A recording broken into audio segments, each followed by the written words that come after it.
With the spring session of the legislature now complete, I just want to reach out and thank all of you for your support.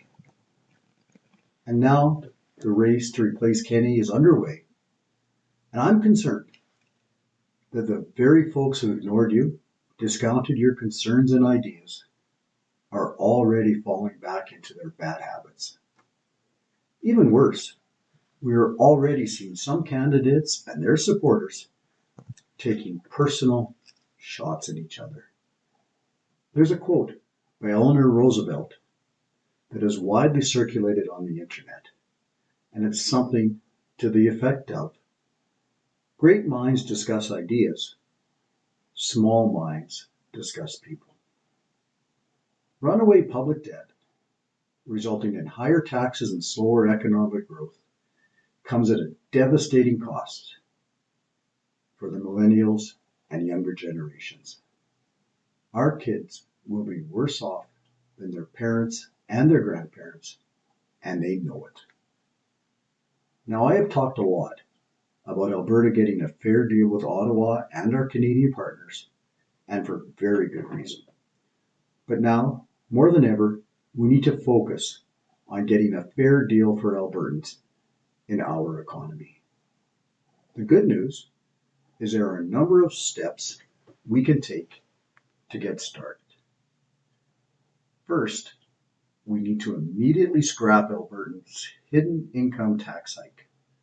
In 2019, the Kenney government de-indexed tax brackets from inflation. This translated into a regressive automatic tax increase on every worker, impacting every family and every community in Alberta. And with today's runaway inflation, it means a tax increase of hundreds of millions of dollars, with resulting increases also every single year. Coming out of the pandemic, this is the worst possible time for the government to be raiding your wallets, taking food off your tables, and choice away from you. In fact, we should be moving the opposite direction. While the current government has been focused on corporate welfare and subsidies, regular folks have been falling behind.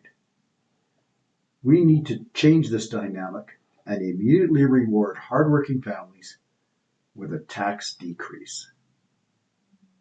This tax decrease can be most efficiently be accomplished by raising the basic personal exemption to $25,000 for every Albertan. In the medium term, I also think Alberta can and should return to a flat income tax set at a reasonable level without ever bringing in a PST. A provincial sales tax is a regressive and destructive tax that hurts all Albertans, similar to our carbon tax in many regards.